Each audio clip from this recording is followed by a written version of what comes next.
Mathrubhumi news big ബ്രേക്കിംഗിലേക്കാണ്. ശബരിമലയിലെ സ്വർണം ഉണ്ണികൃഷ്ണൻ പോറ്റി ഗോവർദ്ധന് വിറ്റത് 15 ലക്ഷം രൂപയ്ക്ക്. ശബരിമലയുടെ പേരിൽ പലപ്പോഴായി 70 ലക്ഷത്തിലധികം രൂപ ഉണ്ണികൃഷ്ണൻ പോറ്റി വാങ്ങിയെന്നാണ് ഗോവർദ്ധൻ വ്യക്തമാക്കുന്നത്. കഴിഞ്ഞ ദിവസം ഗോവർദ്ധൻ SITക്ക് മുന്നിൽ ഹാജരായി തെളിവുകൾ കൈമാറുകയും ചെയ്തു. ബിനിൽ വിവരങ്ങളുമായിട്ടുണ്ട്. ഒപ്പം KB ശ്രീധരൻ. ആദ്യം ബിനിലേക്ക്. ബിനിൽ, വളരെ നിർണായകമായ വിവരങ്ങളാണ് ഇപ്പോൾ പുറത്തു വരുന്നത്. 15 ലക്ഷം രൂപയ്ക്ക് ഈ സ്വർണ്ണപ്പാളി വിൽക്കുന്നു. 70 ലക്ഷം രൂപ പലപ്പോഴായി ശബരിമലയുടെ ആവശ്യങ്ങൾക്കായി കൈമാറിയെന്ന് ഗോവർദ്ധൻ തന്നെ സമ്മതിക്കാൻ അതിന്റെ തെളിവുകൾ SITക്ക് നൽകുന്നു. ഇനിയും തെളിയിക്കപ്പെടേണ്ടതായിട്ടുള്ള വിവരങ്ങൾ കൂടിയുണ്ടോ ബിനിൽ? തീർച്ചയായും ദിവിഷ്, ഈ ഉണ്ണികൃഷ്ണൻ പോറ്റിയുടെ സാമ്പത്തിക ഇടപാടുകൾ, പ്രത്യേകിച്ച് ശബരിമലയെ മുൻനിർത്തി നടത്തിയിരിക്കുന്ന കോടികളുടെ സാമ്പത്തിക ഇടപാടുകൾ, അതിന്റെ പോയ വഴികൾ, അതെല്ലാം തന്നെ SITക്ക് കണ്ടെത്തേണ്ടതുണ്ട്. ഇവിടെ ശബരിമലയിലെ സ്വർണ്ണപ്പാളികൾ കൊണ്ടുപോയി ചെന്നൈയിലെ സ്മാർട്ട് ക്രിയേഷൻസിൽ വെച്ച് ഉരുക്കി അവിടെ ഉണ്ടായിരുന്ന തനി തങ്കം എടുത്തു മാറ്റി അത് പിന്നീട് കൊണ്ടുപോയി വിറ്റ് കാശാക്കിയാണ് ഈ ഉണ്ണികൃഷ്ണൻ പോറ്റി ചെയ്തിരിക്കുന്നത്. അത് നേരത്തെ നമ്മൾ പുറത്തു കൊണ്ടുവന്നതാണ്. അതിനുശേഷമാണ് SIT ബെല്ലാരിയിലെത്തി ഇതിന്റെ സ്വർണം വീണ്ടെടുക്കുന്ന അടക്കമുള്ള നടപടികളിലേക്ക് പോയത്. അതിപ്പോൾ തിരിച്ചു കൊണ്ടുവന്ന കോടതിയിൽ ഹാജരാക്കുകയും ചെയ്തിട്ടുണ്ട്.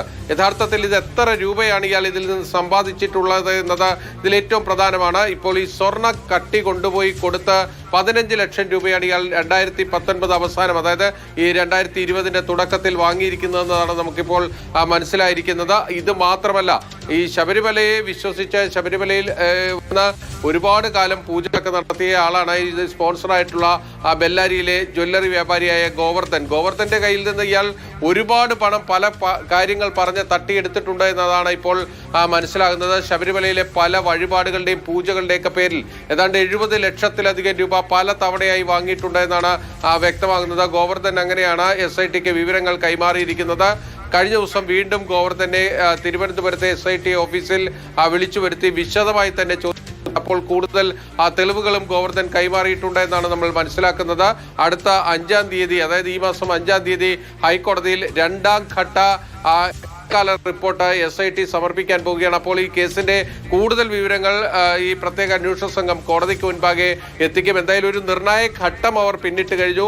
ശബരിമലയിൽ നിന്ന് കൊള്ള ചെയ്ത് കൊണ്ടുപോയ മുതൽ അത് കണ്ടെടുത്ത് തിരിച്ച് കോടതിയിൽ ഹാജരാക്കാനായി പ്രത്യേക അന്വേഷണ സംഘത്തിന് കഴിഞ്ഞിട്ടുണ്ട്. അത് 109 ഗ്രാം സ്വർണം ഈ സ്മാർട്ട് ക്രിയേഷൻസിൽ നിന്നും 476 ഗ്രാം സ്വർണമാണ് ഈ ഗോവർദ്ധന് കൈമാറുകയും പണം വാങ്ങുകയും ചെയ്തത് ഉണ്ണികൃഷ്ണൻ പോറ്റി.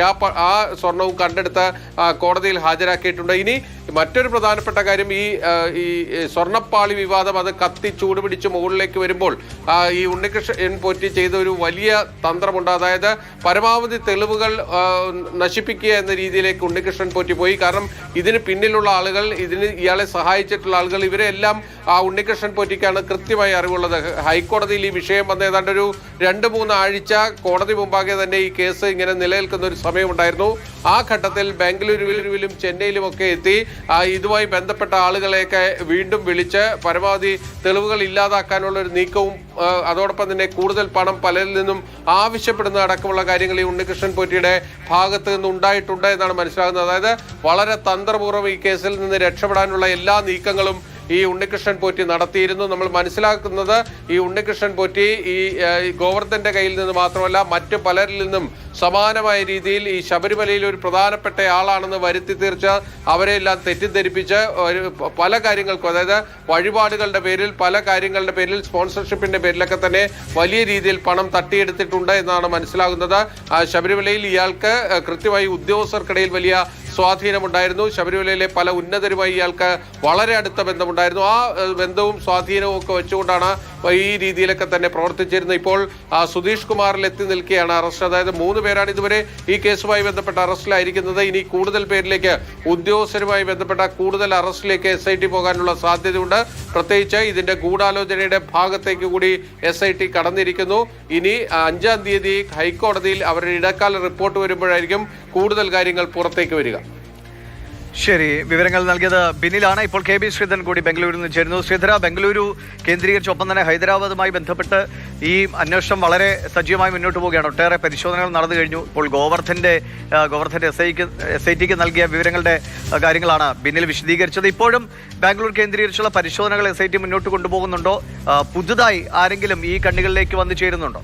ബാംഗ്ലൂർ ഇപ്പോഴും പരിശോധനകൾ നടക്കുന്നുണ്ട്. SITയുടെ ഒരു സംഘം ബാംഗ്ലൂരിൽ തുടരുന്നുണ്ട്. ബാംഗ്ലൂരിൽ മാത്രമല്ല ചെന്നൈയിലും തുടരുന്നുണ്ട് എന്നാണ് മനസ്സിലാക്കുന്നത്. അതായത് ഇവിടെ വന്ന പോലീസ് സംഘത്തിൽ ചില ആളുകൾ ഇവിടെ തുടരുന്നുണ്ട്. അതായത് തിരുവനന്തപുരം കേന്ദ്രീകരിച്ച് ചോദ്യം ചെയ്യലുകൾ, മൊഴിയെടുക്കലുകളൊക്കെ നടക്കുമ്പോൾ ആ വിവരങ്ങൾ ക്രോസ് ചെക്ക് ചെയ്യുന്നതിന് വേണ്ടി ഒരു സംഘം നേരത്തെ മുതൽ തന്നെ ചെന്നൈയിലും ബാംഗ്ലൂരിലും തുടരുകയാണ്. നിലവിൽ ഏതായാലും ഈ ബെല്ലാരി സ്വദേശിയായിട്ടുള്ള ഗോവർദ്ധന് ഈ സ്വർണം വിറ്റത് സംബന്ധിച്ച കൂടുതൽ വിശദാംശങ്ങളാണ് പുറത്തു വന്നിരിക്കുന്നത്. നേരത്തെ നമ്മൾ ഗോവർദ്ധനുമായി ഇത് സംബന്ധിച്ച് സംസാരിച്ചതാണ്. അദ്ദേഹം അപ്പോൾ പറയുന്നത് താനൊരു ഡിവോട്ടി എന്ന നിലയിൽ ഈ സ്വർണം ശബരിമലയിലേക്ക് സംഭാവന ചെയ്തു എന്നുള്ള ഒരു കാര്യമാണ്. അതിന് ശേഷമാണ് ഈ 15 ലക്ഷം രൂപ നൽകി, അല്ലെങ്കിൽ ആ 15 ലക്ഷം രൂപയ്ക്ക് ആ സ്വർണം വാങ്ങി എന്നുള്ള വിവരം കൂടി പുറത്തു വരുന്നത്. ഏതായാലും കൂടുതൽ ഈ ഗോവർദ്ധനുമായി ബന്ധപ്പെട്ട മൊഴിയുടെ കൂടുതൽ വിശദാംശങ്ങൾ വരുന്നു. ഈ വിഷയത്തിൽ ഗോവർദ്ധൻ ഒരു പ്രധാന സാക്ഷിയാണെന്നുള്ള കാര്യത്തിൽ യാതൊരു സംശയവുമില്ല. ഏതാണ്ട് 70 ലക്ഷം രൂപയുടെ ഇടപാടുകൾ നടത്തി എന്നുള്ള വിവരങ്ങൾ കൂടിയാണ് പുറത്തു വരുന്നത്. ഇതോടൊപ്പം തന്നെ ചെന്നൈ സ്മാർട്ട് ക്രിയേഷൻസിനും ഇക്കാര്യത്തിൽ കൃത്യമായിട്ടുള്ള പങ്കുണ്ട് എന്നുള്ള വിവരങ്ങൾ നേരത്തെ തന്നെ പുറത്തു വന്നതാണ്. ചെന്നൈ കേന്ദ്രീകരിച്ചും വല്ലാത്ത ഇടപാടുകൾ നടന്നിട്ടുണ്ട്. സ്മാർട്ട് ക്രിയേഷൻസ് ഈ കേസിൽ ഒരു പ്രധാന പങ്കാളിയാണ്, ഈ തെരിമറി കേസിൽ പ്രധാന പങ്കാളിയാണ്.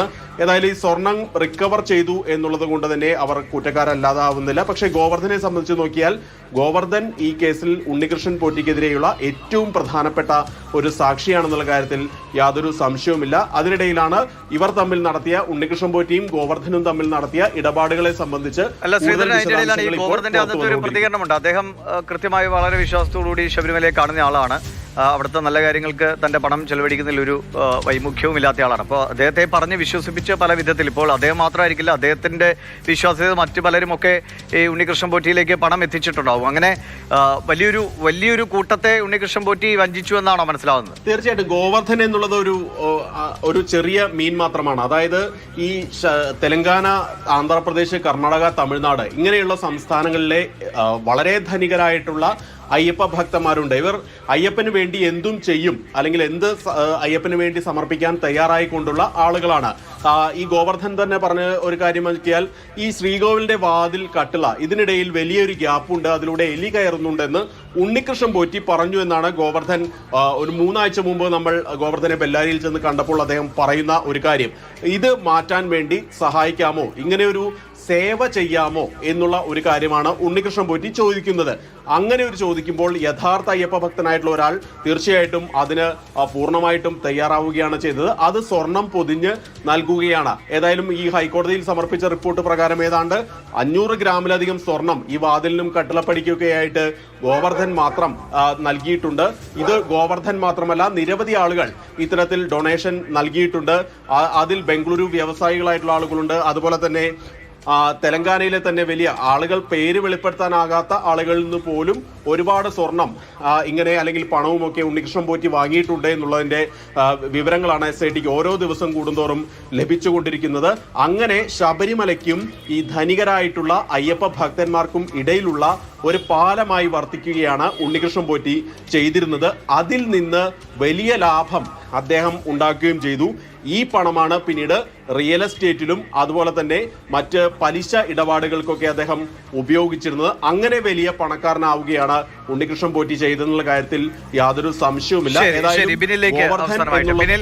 ബിനിൽ, ഇപ്പോൾ ബാംഗ്ലൂർ കേന്ദ്രീകരിച്ചുള്ള വിവരങ്ങൾ, അല്ലെങ്കിൽ ഈ ഗോവർദ്ധൻ അടക്കമുള്ളവരെയൊക്കെ എങ്ങനെയാണ് ഉണ്ണികൃഷ്ണൻ പോറ്റി പറ്റിച്ചതെന്ന ഈ പറയുന്ന 15 ലക്ഷവും അല്ലെങ്കിൽ 70 ലക്ഷവും ഒക്കെ കൃത്യമായ കണക്ക് തന്നെയാണോ, അതോ അതിലേറെ രൂപയുടെ തട്ടിപ്പ് ഇയാൾ നടത്തിയിട്ടുണ്ടാകും? ഇപ്പോൾ ശബരിമലയിലെ ഒരു സംഭവമാണെന്ന് പറയുമ്പോൾ അതിന് അല്ലാതെ മൂല്യം 10 രൂപയാണെങ്കിലും ആളുകൾ വേണമെങ്കിൽ ലക്ഷങ്ങളും കോടികളും നൽകാൻ തയ്യാറാകുന്ന ആളുകളുണ്ടാകും. അപ്പോൾ ഇതൊരു ചെറിയ കണക്കിപ്പോൾ നേരത്തെയും ഇയാൾ പല പേരുകൾ തെറ്റിപ്പറഞ്ഞ് നരേഷ് എന്ന പേര് നാഗേഷ് എന്ന് പറഞ്ഞൊക്കെ തെറ്റിദ്ധരിപ്പിക്കാൻ ശ്രമം നടത്തിയെന്നാണ്. അപ്പോൾ ഇപ്പോഴും SITക്ക് നൽകുന്ന വിവരങ്ങളിൽ അങ്ങനെ എന്തെങ്കിലും ഒരു കള്ളക്കളിക്ക് സാധ്യതയുണ്ടോ?